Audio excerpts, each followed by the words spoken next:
Bien, señores, estamos de vuelta con Matinal y tenemos el placer de estar acompañado del doctor Rafael Sánchez Cárdenas, que es el secretario de Salud del Partido de la Liberación Dominicana, ex ministro de Salud Pública del país y miembro del Comité Central del Partido de la Liberación Dominicana.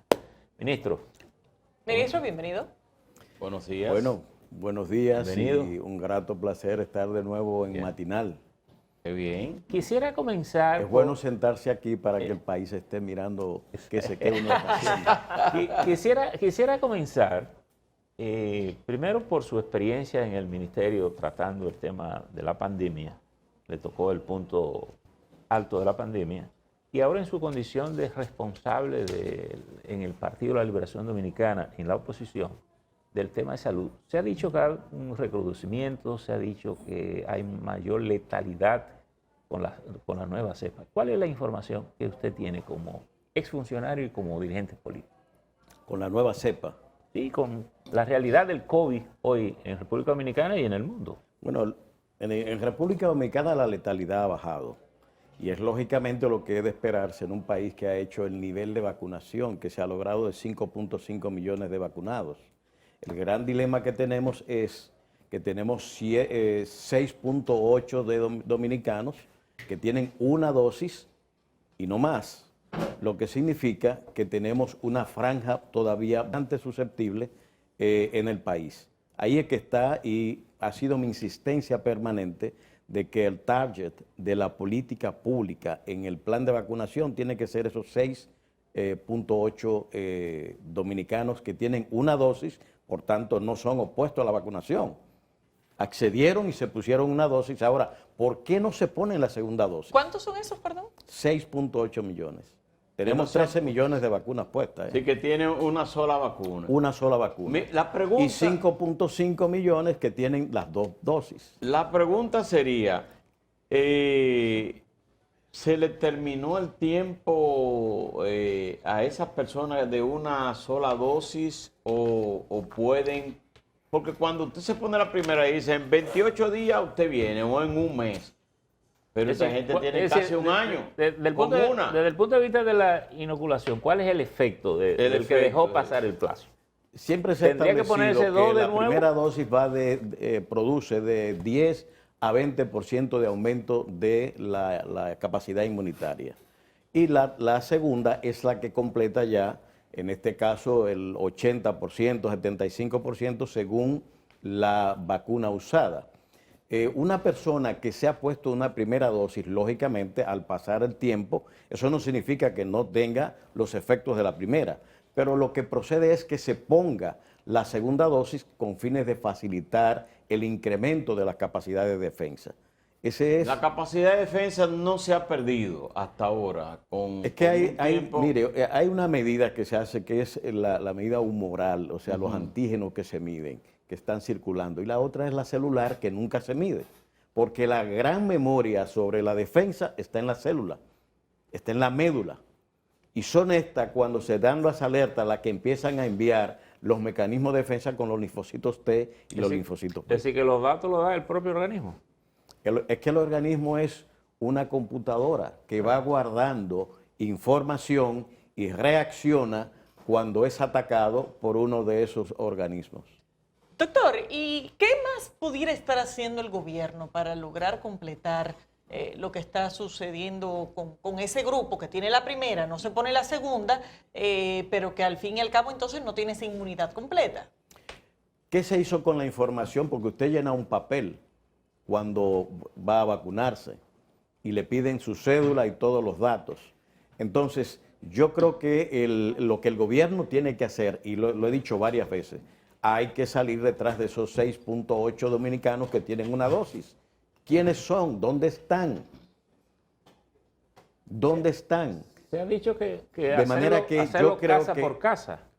Para mí esa es una de las medidas principales. Y lo otro, la información no se ha procesado para determinar en Santo Domingo la dirección que uno establece cuando usted se vacuna, para saber quiénes son. El porcentaje de los vacunados, ¿en cuánto va?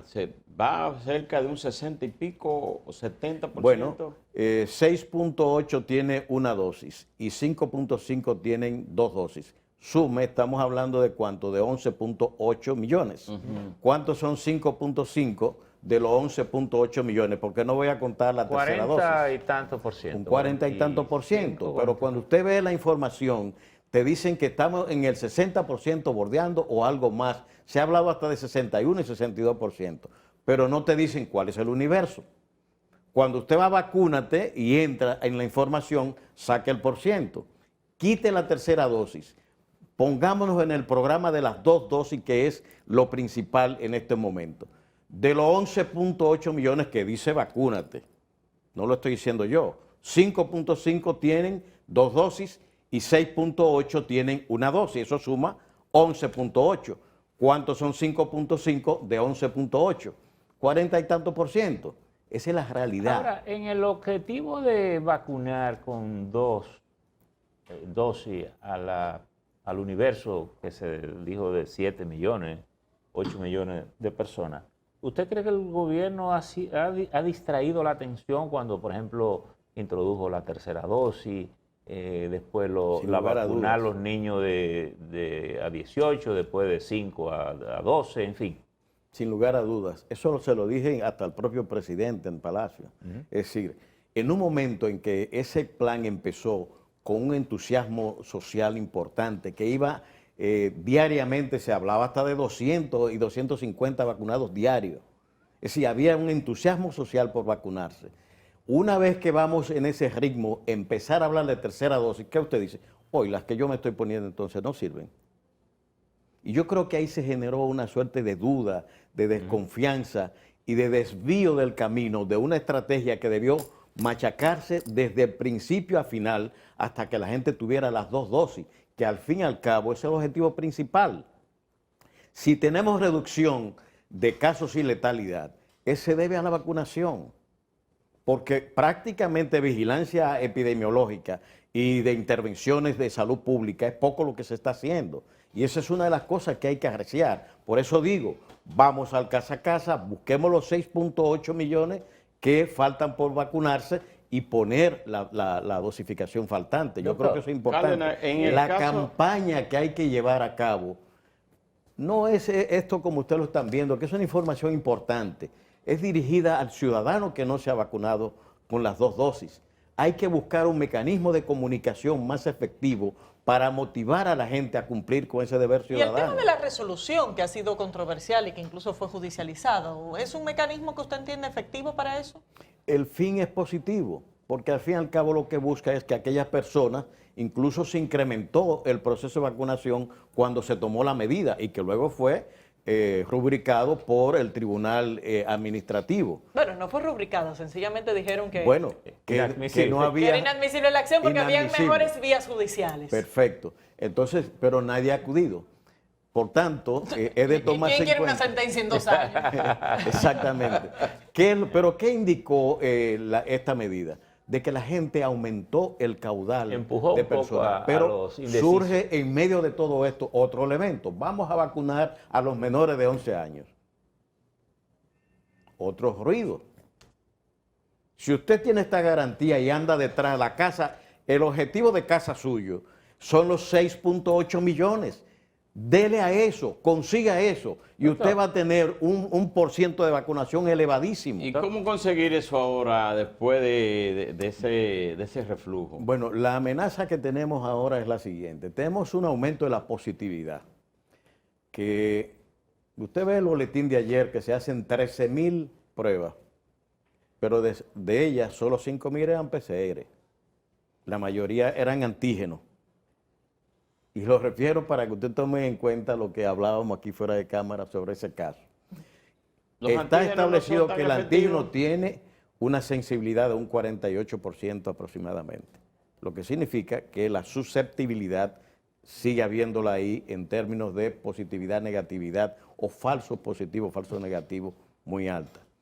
Entonces, podemos decir un positivo, y lo digo por experiencia propia, familiar, que es negativo, o un negativo que sencillamente es positivo cuando se hace la PCR, que es la que ofrece mayor confianza sobre el 95%. Entonces, yo creo que nosotros tenemos que orientar la política, porque ahora viene el siguiente fenómeno, viene Navidad. Para mí la movilización, ni siquiera la política, mueve tanta gente en las diferentes direcciones, la economía, lo social, el turismo que aumenta ahora la temporada, los dominicanos que vienen de fuera a pasar sus navidades aquí, los dominicanos aquí interiormente que nos movemos de pueblo en pueblo y las fiestas y los teteos que van a aumentar. ¿Qué es lo que vamos a tener? Un pandemonio para la pandemia. ¿Usted ve una amenaza en estas navidades de que se pueda producir un aumento de los contagios? De los contagios? Doctor. Ya lo hemos Doctor, estado viendo. Sí. a De propósito, 800, 1000 y tanto. O sea, Mire. está bastante claro. Ahora, aumente usted eso que estoy describiendo ahora, un ambiente de esa naturaleza, si no vamos a esperar más Doctor. casos. ¿qué pudiera hacer el país en una coyuntura tan activa como esta en Navidad? Por ejemplo, el gobierno ya ha dicho que va a repartir 18.000 millones de pesos por regalía. Hoy sale la información que el sector privado formal va a distribuir en regalía más de 37.000 millones. Y el gobierno en planes sociales otros 6.000. Estamos hablando de un total de 61.000 millones de pesos fuera del salario nominal de diciembre. Y efectivamente, por lo que usted ha dicho, comercio, actividades, fiestas, ¿qué cosas podemos hacer para salvar un poco en salud? Bueno, yo en un panorama ese, la gente cuando se le da dinero, ¿qué hace? Sale a fiestar, sale a comprar, hacer todo lo que no hizo y gastar más incluso de lo que ha recibido. Esa es la historia. Y la resaca para enero, febrero. Entonces, ¿qué es lo que vamos a esperar? Mucho dinero, apertura total, un flujo enorme de personas, condiciones especiales para los contagios. Eso es lo que yo espero. Y medio borracho se gana confianza. Y mucho más. puede ¿Cree usted evitar. que el gobierno tome medidas adicionales en la época navideña Bueno, que restrinjan de alguna manera la circulación de los ciudadanos? O que no hagan, sé lo que o ellos que están hagan, pensando, o que hagan porque es alguna que ya campaña de distanciamiento. yo no sé qué es lo que están pensando, pero lo que sí puedo decir es que en ese zigzagueo de las políticas, uno no sabe qué esperar. ¿Usted cree Un que ejemplo lo tenemos con el tema haitiano. Las usted parturientas, apuesta, migración metiéndose en los hospitales a sacar embarazadas? Eso es inconcebible. usted apuesta a que Eso es volvamos al toque inconcebible de e queda? inaceptable.